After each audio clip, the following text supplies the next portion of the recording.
여러분 안녕하십니까? 뉴타닉스를 통해 HCI 기초부터 운영까지 배워보기라는 세 개의 시리즈 웨비나 진행을 맡은 이양선입니다.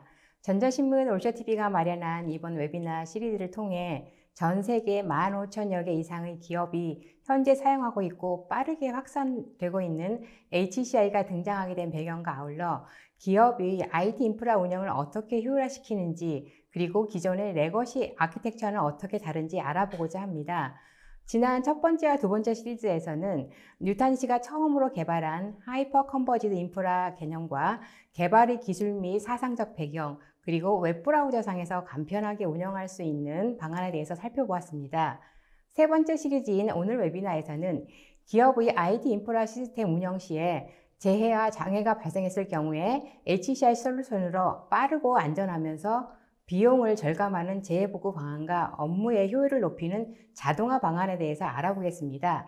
오늘 이 자리에는 HCI 솔루션을 통해 재해복구와 자동화에 대해 설명해 주실 네티어의 홍성준 대리님께서 함께 하십니다. 안녕하십니까? 네, 안녕하세요. 네티어 시스템즈의 홍성준 대리입니다.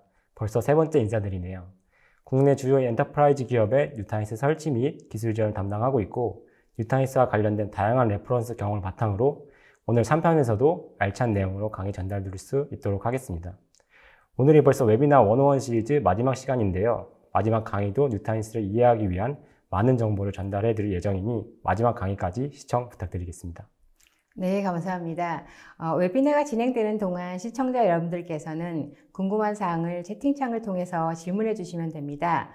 보내주신 질문은 강의 진행 후에 선별해 홍성준 발표자께 질문을 드리고 답변을 듣도록 하겠습니다. 그리고 오늘은 시리즈의 마지막 시간입니다. 지금까지 진행되었던 HCI 기초 강의 마무리 세션이니만큼 오늘 설문을 작성해 주신 분들께는요, 스타벅스 커피 2잔이 담긴 기프티콘을 보내드리니 많은 참여 부탁드립니다. 저 시작에 앞서 아시는 분들은 잘 아실 테지만 다소 생소한 시청자분들을 위해서 HCI의 창시자이자 리더인 뉴타닉스에 대해서 간략한 소개 부탁드릴까요? 네, 뉴타닉스의 경우 2009년에 구글 출신 엔지니어분들이 설립한 회사로 2011년도부터 본격적인 제품을 출시한 실리콘밸리의 회사입니다. 하이퍼 컨버지드라고 하는 HCI라고 하는 아키텍처 열풍을 불고 온 주역이고, 현재까지 전 세계 15,000개 이상의 기업에서 뉴타닉스를 운영하고 있습니다. 저희 네티어의 경우 뉴타닉스 파트너사로서 2013년도부터 기술 지원을 시작을 해서 현재까지 약 70여 개 기업에 뉴타닉스 설치 및 기술 지원을 하고 있습니다. 네, 감사합니다. 그리고 지난 시간에 설문 퀴즈가 있었습니다. 문항 2번과 3번 문항을 맞춰주신 분께 경품을 보내드린다고 했는데요. 그럼 지금 정답을 말씀드리겠습니다.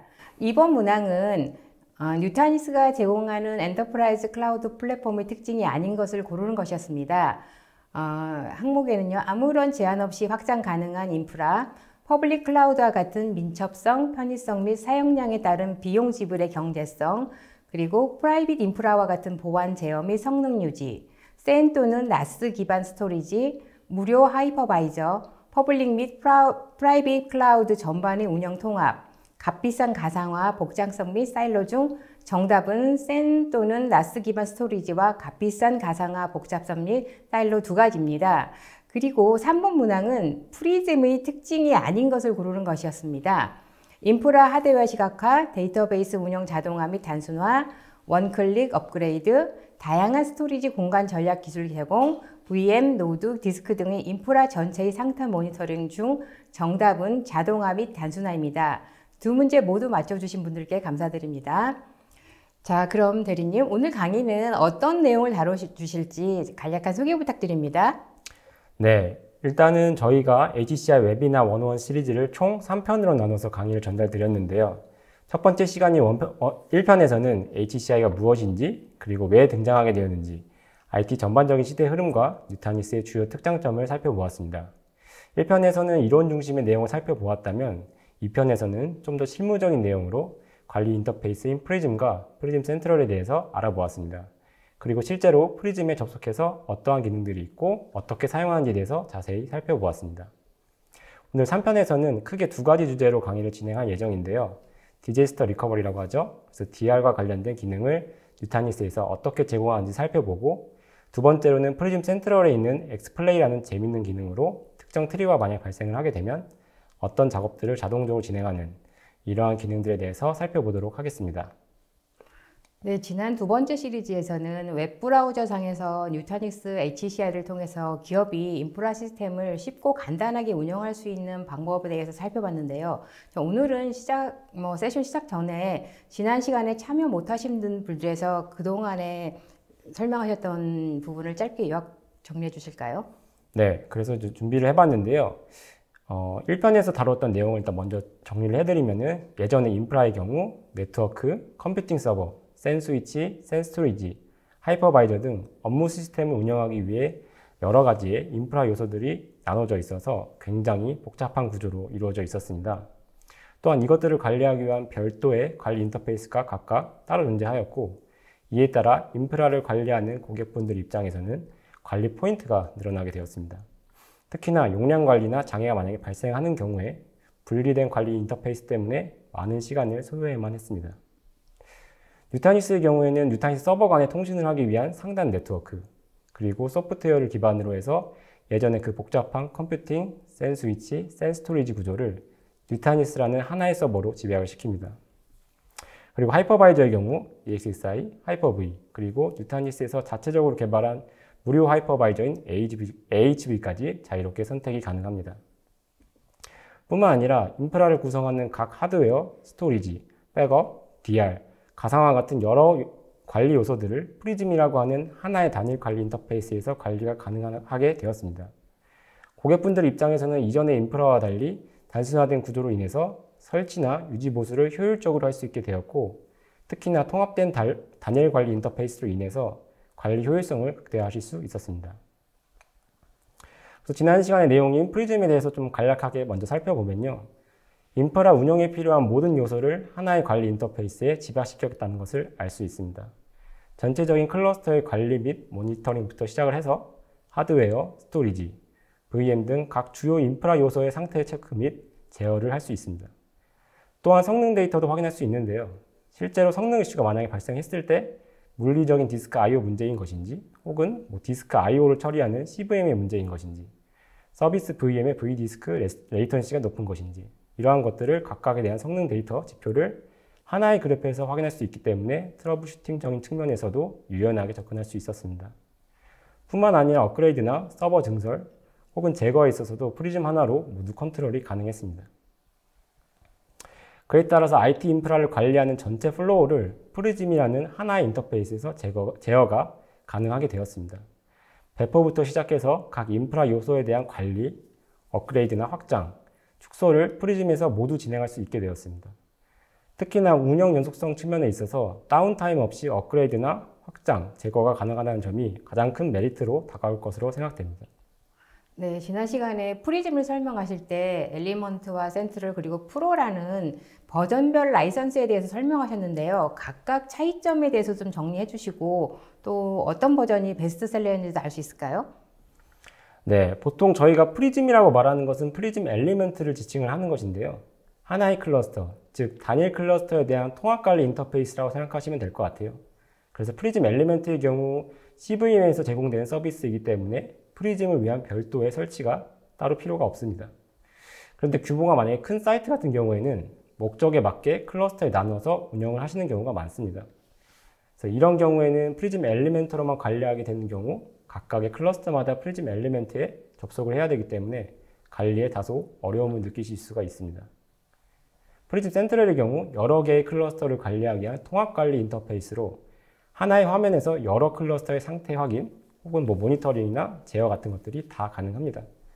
그래서 엘리멘트의 기능은 그대로 가져가면서 단지 관리가 클러스터 한 개에서 여러 개로 늘어나게 되는 것이죠. 또한 센트럴은 엘리멘트와 다르게 분석 예측이나 레포팅 기능과 같은 추가적인 기능도 같이 포함하고 있는데요. 이런 추가적인 기능을 사용하기 위해서는 프로 라이선스를 적용해야만 합니다. 그래서 이제 표에서 보시는 바와 같이 프리즘 센트럴은 스타터와 프로로 나눠집니다. 기본적인 기능은 모두 스타터에서 사용이 가능합니다. 프로에서만 사용할 수 있는 기능을 좀 살펴보면요. 주로 비정상 성능 감지라든지 사용량 추이 분석과 같은 것들, 단순한 성능 모니터링이 아니라 수치 결과를 토대로 해가지고 분석하고 레포팅하는 이러한 능동적인 기능이라고 생각하시면 될 것 같습니다. 특히나 예측 분석을 활용하여 중요한 계획과 성능 관리, 자동화된 작업을 결합을 해가지고 항상 반복적인 일상적인 작업을 계속해서 자동화하는 이런 것들에 대해서 초점을 두고 있습니다. 그래서 고객사분들이 가장 많이 사용하시는 건 아직까지는 스타터를 많이 사용하고 계시는데요. 하지만 센트럴을 설치하면서 이러한 능동적인 프로 기능에 대해서 관심을 가지고 계시는 고객분들이 점점 늘어나고 있고, 보통은 이제 POC를 통해서 적극적으로 도입을 하려고 하시는 고객분들이 점차 늘어나고 있는 추세입니다. 네, 잘 들었습니다. 자, 이제는 오늘의 주제인 IT 인프라 운영 시 재해복구에 대해서 살펴보겠습니다. 자, 오늘은 가상머신 중심의 재해복구 시스템에 대해서 알려주시겠다고 하셨는데요. 기존 인프라에서의 재해복구는 어떤 문제가 있는 건가요? 일반적으로 재해복구 사이트를 구현하는 것은 많은 비용과 그리고 시간을 필요로 하는 복잡한 작업입니다. 그래서 재해복구 사이트를 구성하는 데 있어서 가장 중요한 요소는 RPO라든지 혹은 RTO 이러한 것들을 최소한으로 단축시키는 것부터 시작을 해서 재해복구 사이트를 어느 정도 스토리지 용량을 구성할 것인지, 비용은 얼마나 되는지 이러한 것들을 중요한 요소로 꼽을 수가 있습니다. 그래서 요즘 IT 트렌드를 미루어 봤을 때 저장된 데이터의 양과 유형은 계속해서 증가하는 것을 알 수 있습니다. 그에 따라서 서버, 데스크톱, 샌, 나스 스토리지뿐만 아니라 여러 클라우드에 저장된 데이터와 같이 다양성 또한 증가하는 것을 알 수 있습니다. 이에 따라서 기존 인프라의 경우 기업의 데이터 보호 요구사항을 해결하기 위해서 여러 데이터 보호 솔루션 혹은 백업 서버, 어플라이언스 같은 것 등에 의존할 수밖에 없죠.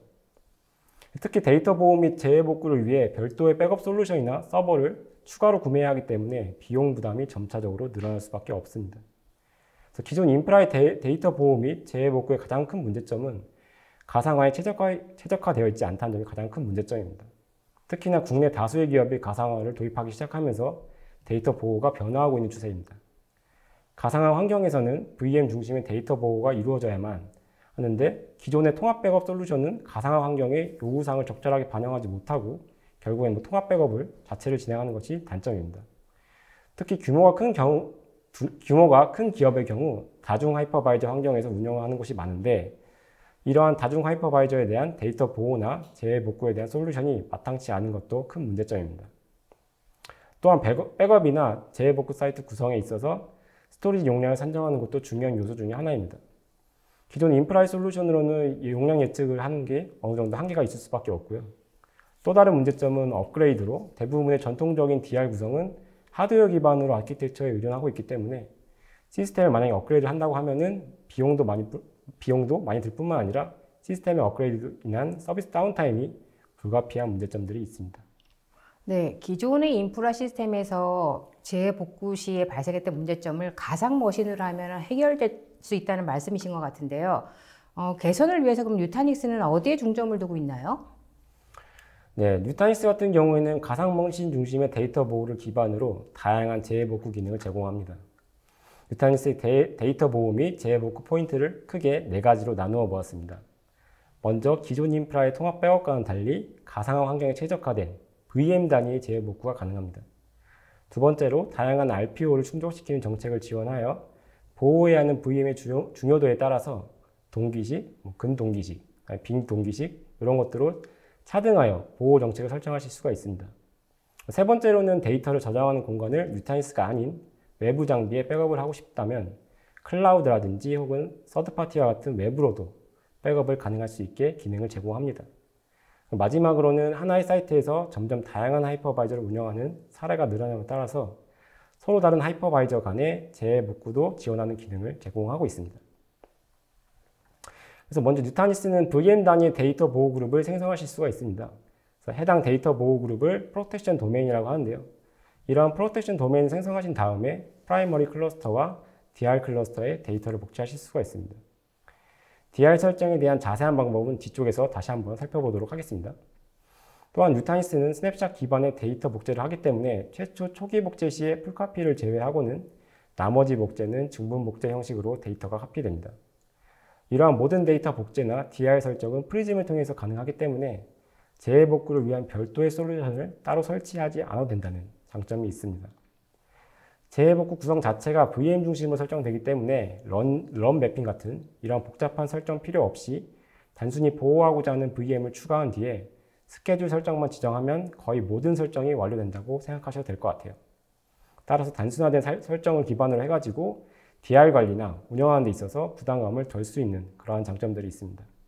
그래서 지난번에 1편에서 말씀드렸던 뉴타니스 스토리지 절감 기술, 뭐 중복 제거라든지 압축, 뭐 이례적 코딩과 같은 이러한 기술들을 그대로 DR에서도 사용할 수 있기 때문에 스토리지 또한 효율적으로 사용하실 수가 있습니다.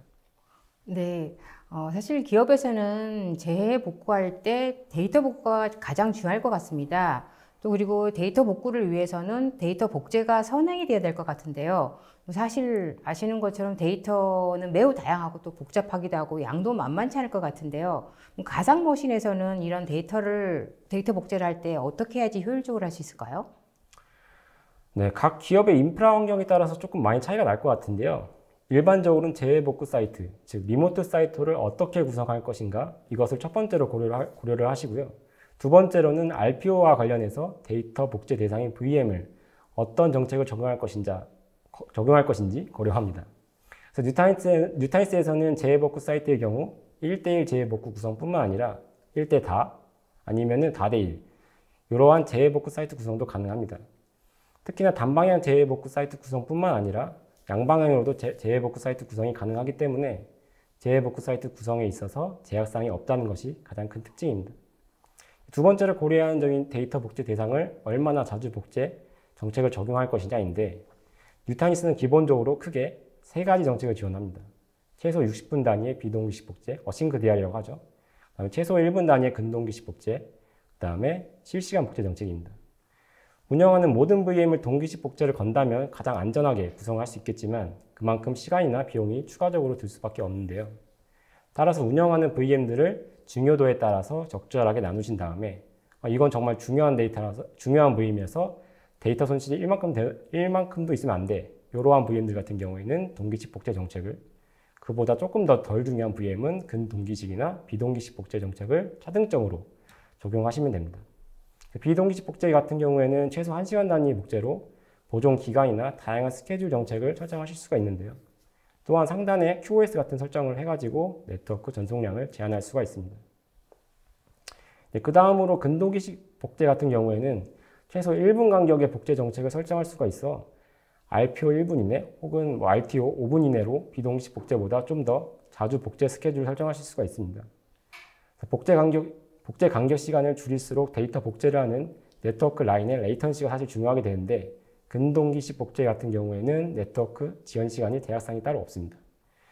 비동기식 복제와 마찬가지로 QoS 설정이라든지 아니면 보존 기간, 스케줄 이러한 것들 다 설정하실 수가 있습니다. 그래서 이러한 모든 DR 관련된 설정은 말씀드렸듯이 다 프리즘에서 설정이 가능합니다. 그 다음에 이제 보실 것은 동기식 복제인데요. 동기식 복제 같은 경우에는 가상머신 및 가상머신의 데이터를 보유하고 있는 컨테이너 레벨에서 복제입니다.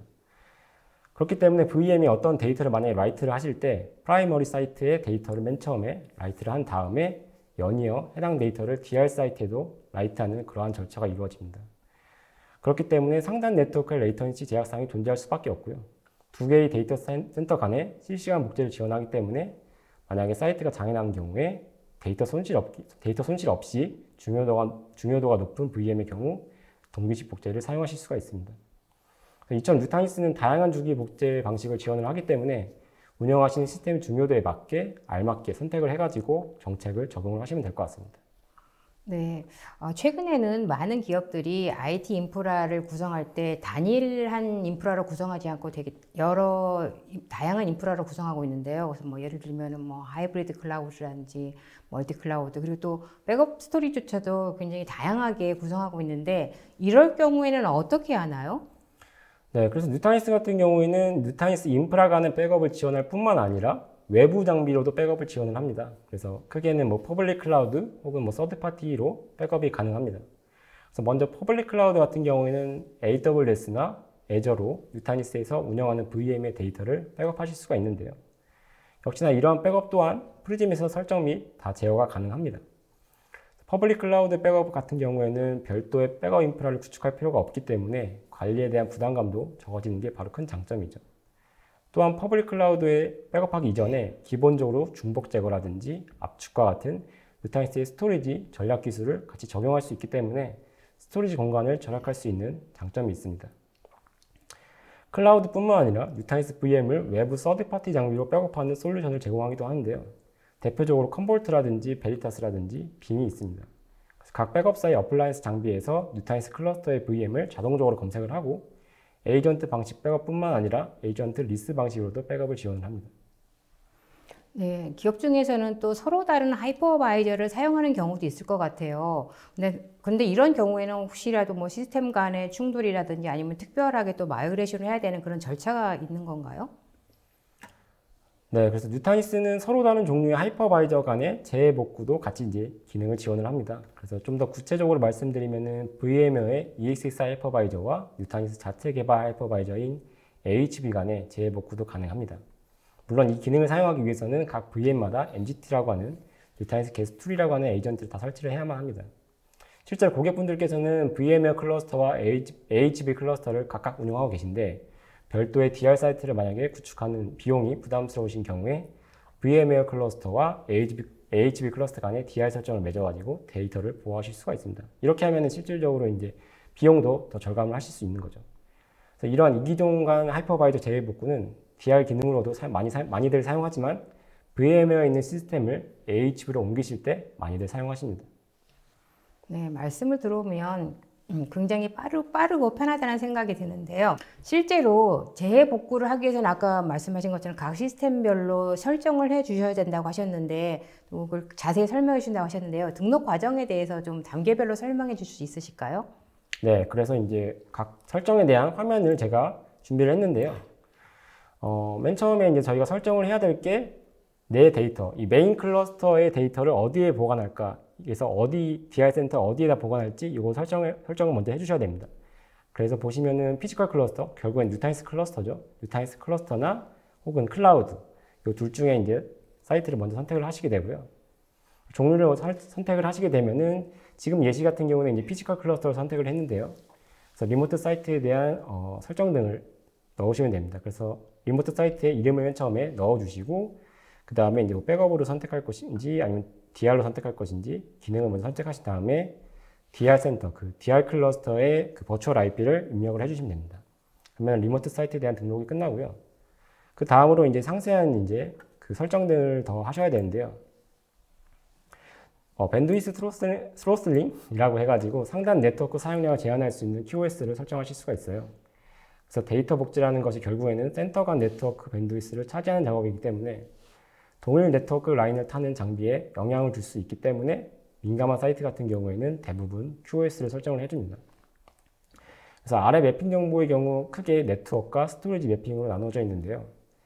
네트워크 매핑 같은 경우에는 메인 클러스터의 VM에 설정된 네트워크 정보를 DR 클러스터에는 어떠한 네트워크 정보로 매핑할지, 어떻게 생성할지 이러한 설정이고요.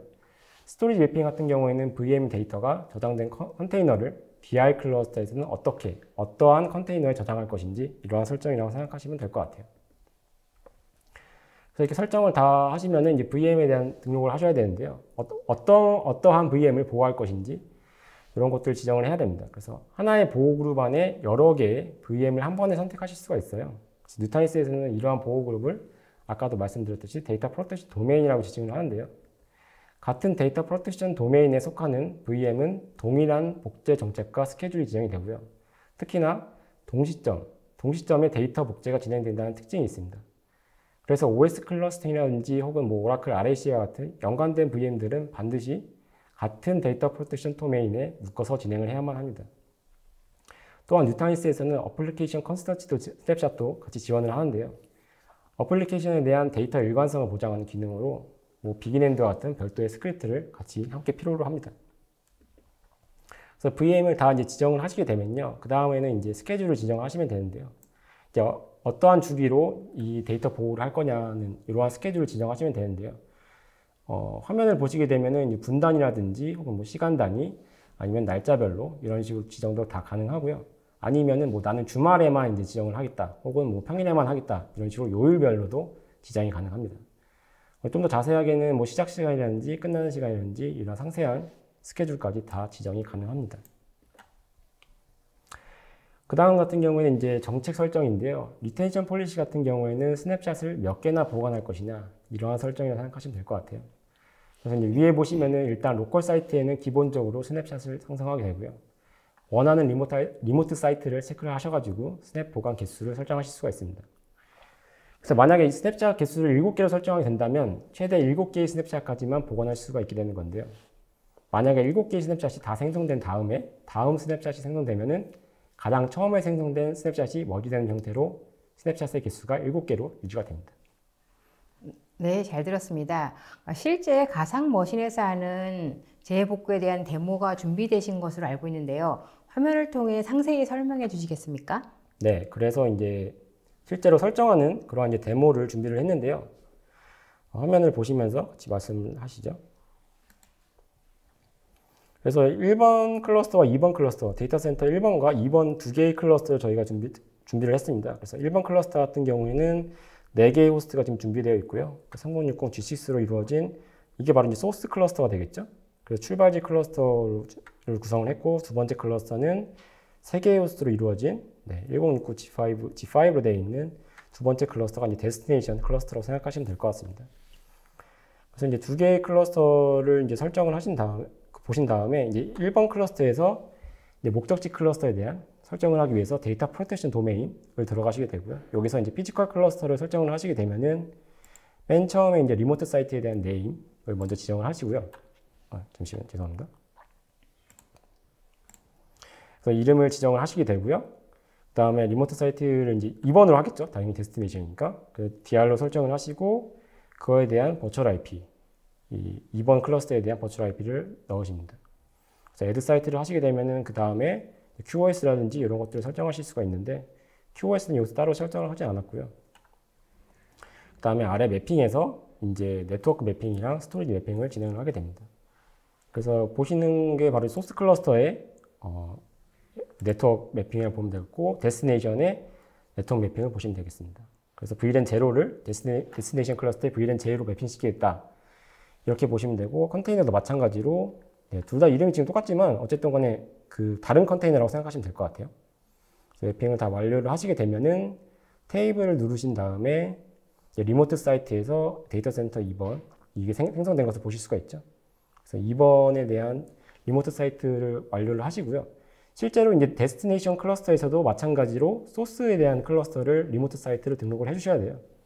그래서 데이터 프로텍션에 다시 들어가셔서 리모트 사이트는 지금 아무것도 없겠죠? 2번에서는 아직 설정을 안 했으니까.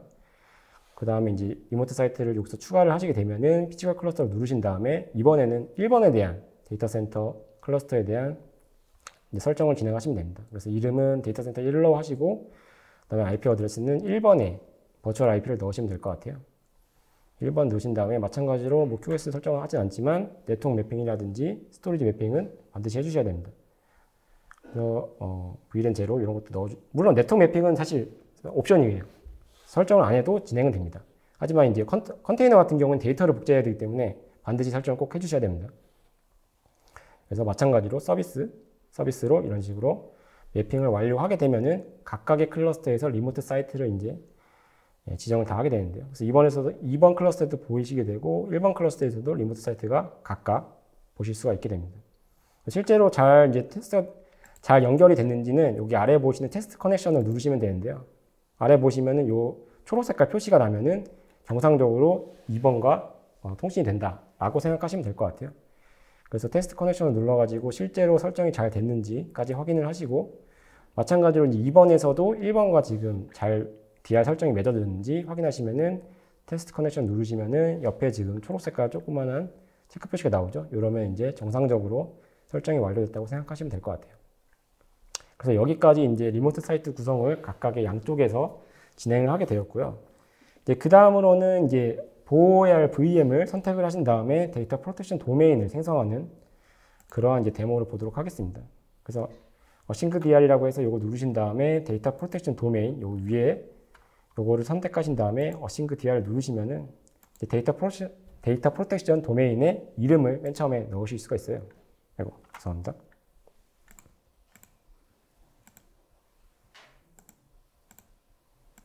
네, 그래서 이름을 넣으신 다음에 데이터 프로텍션 도메인 DR 테스트라고 넣으신 다음에 이제 여기서 보호해야 할 VM을 이제 선택을 하시면 될 것 같아요. 그래서 이제 DR VM을 저희가 이번에는 보호를 하면은 아래 그 화살표 방향을 누르면은 오른쪽으로 이제 보호하는 VM이 추가가 됩니다. 그래서 DR VM을 추가하고 여기서 저희가 이제 스케줄을 따로 설정을 또 해보겠습니다. 그래서 여기 데모 같은 경우에는 60분 단위로 네, 그 스케줄을 설정을 했고요. 그 다음에 로컬에서도 역시나 12개의 스냅샷을 만들고, 그 다음에 리모트에서도 마찬가지로 12개의 스냅샷을 만들도록 그래서 리텐션 폴리시까지 다 설정을 완료를 했습니다. 그래서 이런 식으로 스케줄을 크리에이트 하면은 보시는 바와 같이 스케줄이 다 생성되는 걸 보실 수가 있고요. 그래서 이제 데이터 프로텍션 도메인이 생성된 거를 보실 수가 있고, 이번 클러스터에서는 안 보이죠. 왜냐하면 1번에서 저희가 만들었기 때문에. 그래서 1번에서만 DR 그 데이터 프로텍션 도메인이 보이시게 되는 이제 그러한 설정까지 다 이제 완료를 했습니다. 그러면 이제 실질적으로 이 VM을 그 지금 데이터 센터 1번에 있는데 2번으로 넘기는 이제 실질적인 이제 비동기식 어싱크 DR을 테스트해 보도록 하겠습니다.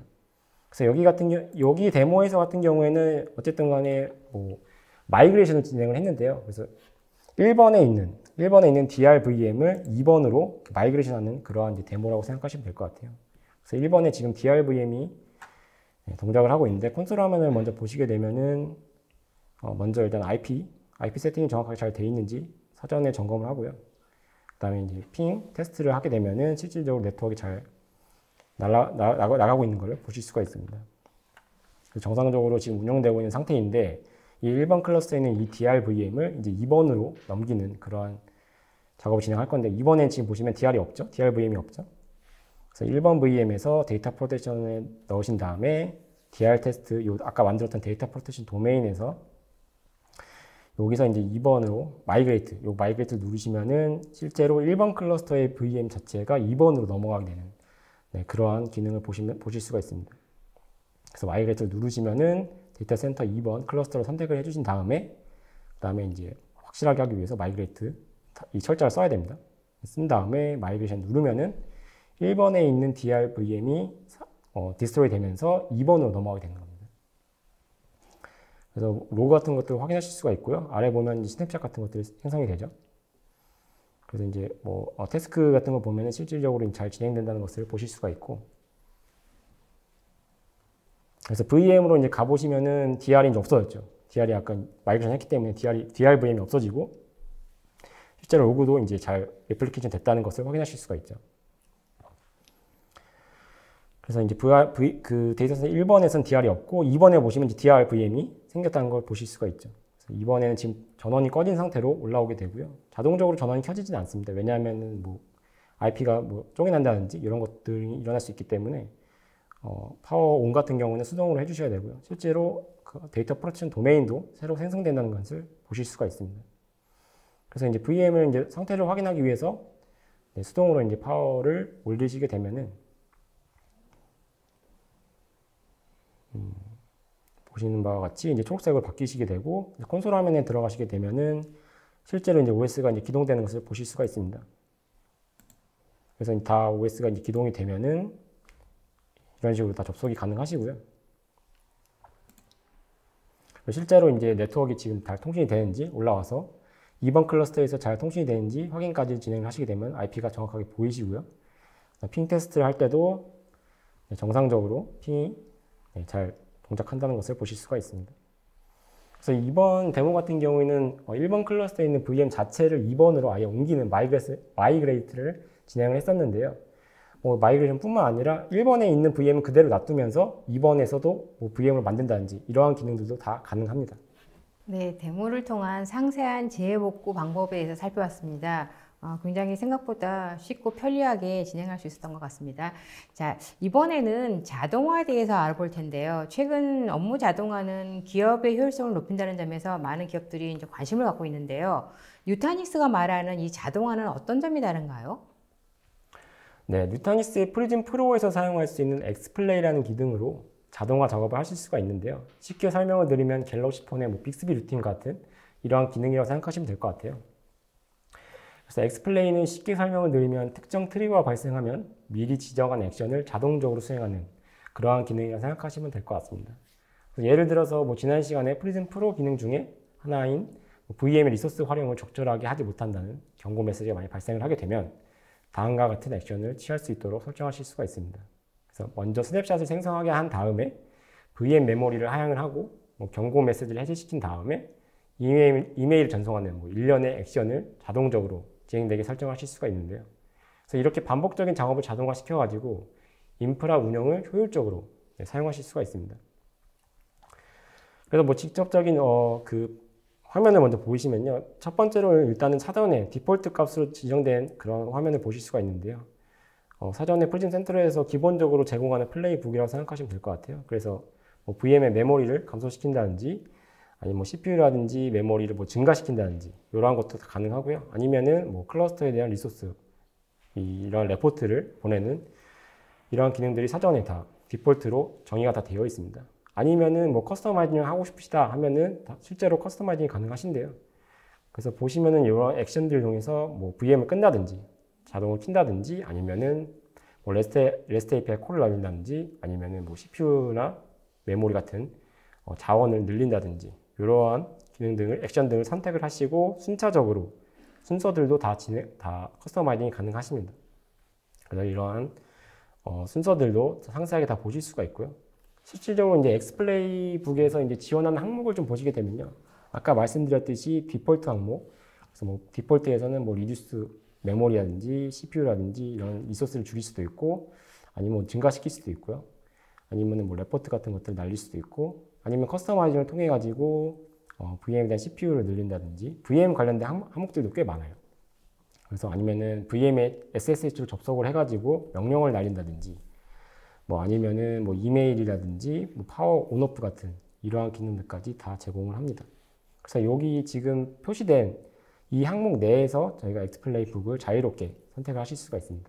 네, 말씀을 들어보니까 프리즘 프로 엑스플레이가 반복적인 작업을 자동화해서 문제를 또 신속하게 해결하고 또 조직과 운영자의 최적화된 작업을 가능하게 하신다고 하셨는데요. 어떻게 하는지 좀 눈으로 좀 확인하면서 볼 수 있을까요? 네, 그래서 또 데모 영상을 또 준비를 했는데요. 데모에서는 특정 VM의 메모리 리소스가 갑자기 많아지게 되면은 VM의 메모리를 자동적으로 늘려주는 그러한 액션을 취하도록 설정을 하였습니다. 데모 영상 일단 보시면은 먼저 프리즘 센트럴에서 이제 요거는 설정이 가능하시고요. 센트럴에서 오퍼레이션에서 플레이북 설정을 하시면 디폴트로 지금 5개의 항목이 보이시고 저희는 커스터마이징을 해보겠습니다. 그래서 알랏을 통해서 특정 알랏이 트리거가 되면은 다음에 대한 액션을 취할 수 있도록 이런 식으로 선택할 건데요. 그래서 트리거를 알랏으로 설정하신 다음에 VM의 메모리 사용률이 낮은데 갑자기 늘어났다. 뭐 이러한 VM 하이 유세이지에 대한 알랏이 만약에 발생을 하게 되면은 이러한 알랏이 날라오도록 하게 하고 그리고 실질적으로 어떠한 VM에 적용할 것인지 이러한 VM들까지 다 선택이 가능하십니다. 그래서 여기서는 엑스플레이라는 VM을 선택을 했고요. 그래서 엑스플레이 VM에서 만약에 메모리 사용률이 갑자기 높아지면은 다음과 같은 액션을 취하겠다.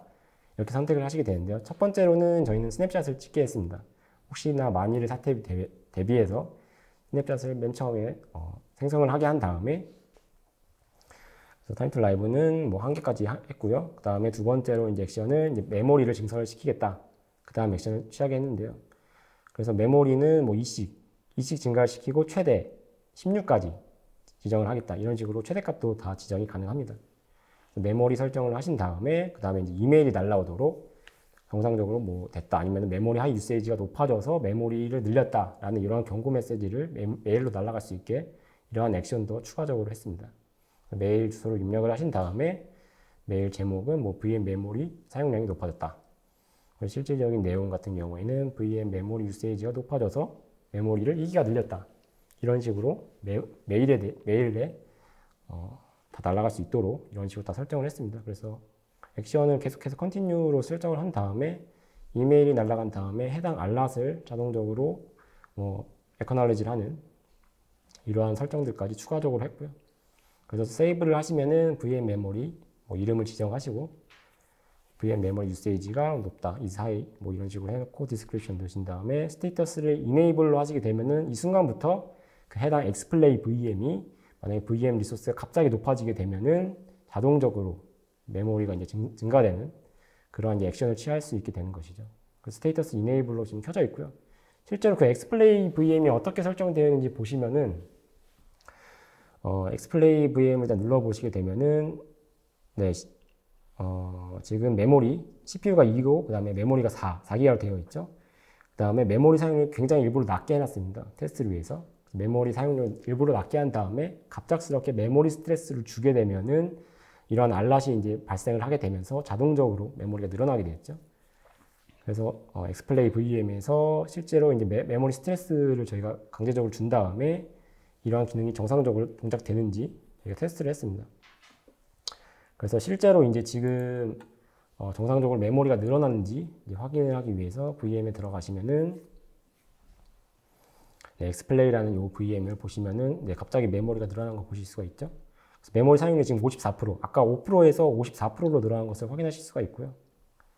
그 다음에 이제 메모리 카퍼시티도 지금 아까 4에서 6으로 정상적으로 좀 늘어난 거 확인하실 수가 있죠. 자동적으로 엑스플레이 그 기능을 이용해서 자동적으로 늘어난 것을 확인하실 수가 있습니다. 그리고 아까 저희가 알럿을 에크놀리지 한다는 그러한 기능들도 추가했는데요. 실제로 알럿이 날라왔고 이 알럿을 만약에 이제 클릭을 해보면은 보시는 바와 같이 에크놀리지가 자동적으로 됐죠. 그래서 이러한 기능들까지 다 정상적으로 수행된 것을 확인하실 수가 있고요. 그 다음에 아까 스냅샷도 추가적으로 이제 만들게 했는데 그 리커버리 포인트에 들어가 보시게 되면은 스냅샷이 정상적으로 생성이 된 것을 확인하실 수가 있어요. 그래서 보시는 바와 같이 스냅샷이 정상적으로 다 잘 만들어진 것을 확인하실 수가 있죠. 네, 잘 들었습니다. 지금까지 HCI 솔루션을 활용한 재해 복구와 자동화의 과정들을 살펴봤습니다. 최근 기술의 발전과 또 사용자의 요구에 따라서 기업의 비즈니스도 달라지고 있습니다. 그에 따라서 IT 시스템 인프라도 많이 달라지고 있는데요. 이런 변화의 흐름에서 HCI는 기업 비즈니스 경쟁력을 높이는 데 중요한 역할을 하고 있고 또 기술이나 서비스가 지속적으로 진화하고 있는데요. 고객들을 이러한 HCI 여정에 뉴타닉스는 어떤 가이드라인을 갖고 있나요? 네, 그래서 뉴타닉스 같은 경우에는 수년에 걸쳐서 뉴타닉스의 플랫폼 및 포트폴리오가 이제 크게 성장해 온 것을 아실 수가 있어요. 그래서 가상화를 단순화 그리고 추상화를 하고 업그레이드 및 운영을 자동화하는 것부터 시작을 했죠. 그래서 이러한 성장에 따라서 뉴타닉스가 고객분들에게 전달하고자 하는 지향하는 목표라든지 혹은 여정에 대해서 간단하게 말씀드리고자 합니다. 그래서 먼저 뉴타닉스의 첫 번째 발걸음인 코어 같은 경우에는 데이터 센터의 현대화를 목표로 했습니다. 그래서 코어는 저희가 1편에서 다루었던 예전의 복잡한 3티어 인프라 구조를 단순화시키면서 간단한 HCI 플랫폼의 뉴타닉스 기본 기능을 의미한다고 생각하시면 될 것 같은데요. 그래서 크게 HCI 소프트웨어인 AOS, 그 다음에 하이퍼바이저인 AHV, 그리고 관리 콘솔인 프리즘이 이에 해당한다고 생각하시면 될 것 같습니다. 그 다음 단계 이제 에센셜 같은 경우에는 고객분의 인프라를 프라이빗 클라우드처럼 사용할 수 있는 그러한 기능을 제공하는 데 초점을 두었습니다. 저희 강의 시간에 따로 다루지 않았지만 뉴타닉스 플로어와 같은 네트워크 세그멘테이션 기능이나 파일즈와 같은 파일 서비스, 그 다음에 캄 같은 캄을 이용한 셀프 서비스 및 자동화 기능 등이 포함이 됩니다. 그리고 마지막 단계인 엔터프라이즈 같은 경우에는 요즘 가장 핫한 하이브리드 클라우드 지원을 의미를 하는데요. 프라이빗 클라우드와 퍼블릭 클라우드 간의 경계를 넘어서서 클라우드 서비스 간의 워크로드를 자유자재로 마이그레이션하는 기능을 제공하는 데 중점을 두었습니다. 그래서 여기에는 뉴타닉스 빔이라든지 아니면 데스크탑 애저 서비스는 프레임 아니면은 뉴타닉스 자이 서비스 같은 것들이 포함이 되는데요. 이처럼 데이터 센터 현대화부터 시작을 해가지고 하이브리드 클라우드까지 뉴타닉스의 HCI에 대한 여정에 대한 가이드라인이라고 생각하시면 될 것 같습니다. 네, 잘 들었습니다. 고생하셨습니다. 네, 고생하셨습니다. 네, 홍성준 대리님께서 강의하시는 동안 시청자분들의 반응이 뜨거웠습니다. 질문도 상당히 많이 쏟아졌는데요. 시청자분들이 주신 소중한 질문 몇 개를 골라봤습니다. 질문 드리겠습니다. 네. 기존 질문하신 분인데 자동화 부분에서 기존의 RPA는 어떻게 다른 건가요? 라고 하셨는데요. 네, 기존의 RPA 같은 경우에는 단순화된 반복적인 작업을 자동화하는 데 초점을 두었고요. 아까 보셨던 엑스플레이 같은 경우에는 그 VM에 갑자기 메모리 사용량이 높아진다든지 CPU가 부족하다든지 이러한 머신러닝 기반을 토대로 해가지고 트리거가 발생을 하기 때문에 약간의 좀 차이가 있다고 생각하시면 될 것 같습니다. 네.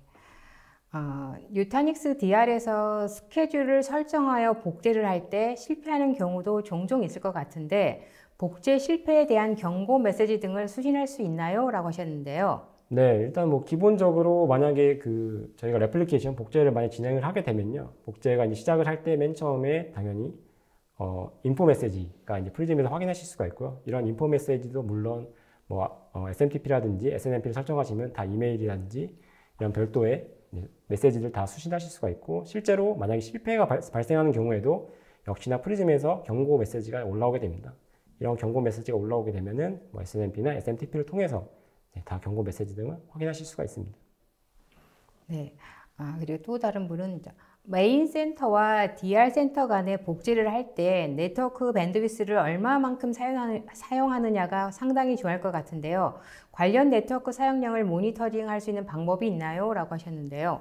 네, 이것도 아까 저희 프리즘에서 데이터 프로텍션 도메인 메뉴에서 아래에 보시면은 매트릭이라는 그래프를 보실 수가 있어요. 그래서 소스 클러스터와 데스티네이션 클러스터 간의 밴드위스를 얼마만큼 사용하고 있는지, 그래서 RX와 TX 각각 다 매트리스를 통해서 그래프로 실시간으로 다 확인이 가능하시고요.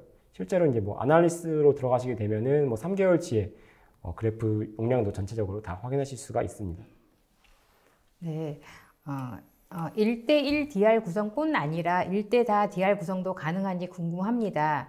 또한 단방향 복제가 아닌 양방향으로도 DR 구성이 가능한지요? 라고 하셨네요. 네, 아까도 말씀을 드렸지만 저희가 DR 복제 사이트, 리모트 사이트로 구성을 하실 때 1대1뿐만 아니라 1대4로도 여러 개로 클러스터를 다 지정하실 수가 있고요.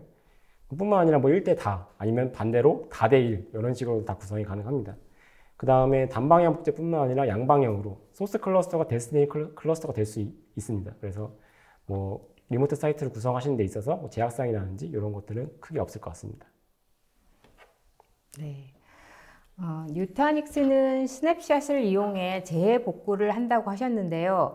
DR 센터에 원본 데이터가 없는데 스냅샷으로 복구가 가능한가요? 라고 질문하셨습니다.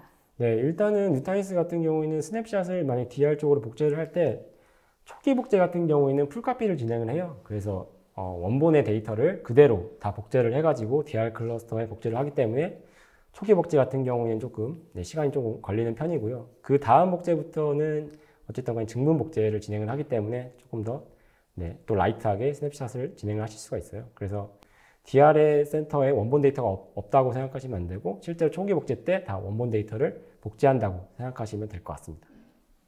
네. 뉴타닉스 DR은 VM별로 DR 복제를 할 수 있다고 하셨는데요. 뉴타닉스의 공유 볼륨은 VM이 아닌데 DR 복제가 가능한가요? 라고 질문하셨습니다. 네. 그래서 뉴타닉스 같은 경우에는 VM 중심 기반의 DR이 가능하다고 말씀을 드렸는데요. 실제로 저희가 그 VM을 데이터 프로텍션 도메인에 추가를 시킬 때 VM뿐만 아니라 볼륨 그룹도 리스트에 있어요. 그래서 볼륨 그룹도 VM과 마찬가지로 리스트를 추가하실 수가 있고요. 만약에 뭐 오라클 DB라든지 이런 거 같은 경우에는 공유 볼륨을 사용하기 때문에 반드시 볼륨 그룹을 같이 데이터 프로텍션 도메인에 추가를 시켜야 되는데요. 그래서 맨 처음에 설정을 하실 때 VM뿐만 아니라 볼륨 그룹과 같이 공유 볼륨과 같이 선택을 해서 DR 복제를 진행을 하시면 됩니다. 네. 메인 클러스터에서 DR 클러스터로 데이터를 복제하는 로직이 궁금합니다. 복제 주체는 CVM인가요? 라고 질문하셨습니다. 네, 복제 주체는 CVM이 맞습니다. 그래서 CVM의 세레브로라고 하는 그런 프로세스가 이제 전체적인 데이터 DR 관련된 서비스를 진행을 하고요. 실질적으로 이제 VM의 데이터를 복제를 하는 거는 각 클러스터가 가지고 있는 여러 개의 CVM들이 각각의 V디스크를 관장하는 각 CVM들 간의 데이터 복제를 통해서 DR로 데이터가 복제된다고 생각하시면 될 것 같아요. 네. 엑스플레이북의 경우 액션 범위가 정해져 있는데요. 실제로 운영 중인 VM에 적용하기에는 다소 위험한 액션들도 보입니다. 엑스플레이북을 실제로 사용한다면 추천할 만한 액션이 있을까요? 라고 하셨습니다. 네, 그래서 엑스플레이북 같은 경우는 사실 저희가 사용할 수 있는 기능 중에 파워 오프 VM을 한다든지 아니면 전원을 킨다든지 다소 실제로 운영 중인 서비스 VM에 하기에는 조금 리스크 있는 그러한 기능들도 있는데요. 그래서 저는 조금 그러한 기능들보다는 스냅샷, 뭐 어떤 작업을 하면 자동적으로 스냅샷이 생성되는 스냅샷이라든지 아니면은 레포팅 기능, 뭐 이러한 것들을 추천을 드릴 것 같아요. 네. 오늘 보여주신 엑스플레이북 데모는 스케일업의 액션을 보여주셨는데 혹시 스케일 아웃도 가능한가요? 라고 질문하셨습니다. 네, 스케일업 같은 경우에 사실 리소스를 증설하는 거기 때문에 크게 뭐 따로 제약사항이 없는데 스케일 아웃 같은 경우에는 단순히 VM을 클론을 뜨는 것뿐만 아니라 어플리케이션 레벨에서도 뭐 L4라든지 이러한 다소의 설정들을 더 하셔야 되기 때문에 엑스플레이북 자체에서는 아직까지는 기능이 지원되지 않습니다. 네.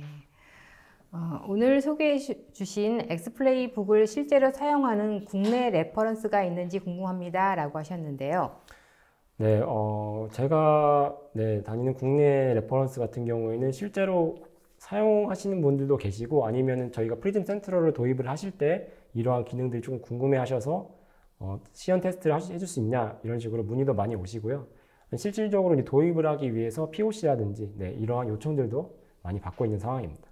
네, 세미나 동안 쏟아지는 질문에 성의껏 답변해 주신 분께도 감사를 드립니다. 방송 후에는 설문에 참여해 주신 분과 좋은 질문을 남겨주신 분들을 추첨하여 경품을 보내드리겠습니다. 저 홍대리님, 오늘까지 웨비나 시리즈 3편을 모두 마무리 졌는데요. 그간 웨비나를 진행하시느라 되게 수고 많으셨습니다. 네, 고생 많으셨습니다. 끝으로 웨비나 소감 부탁드립니다.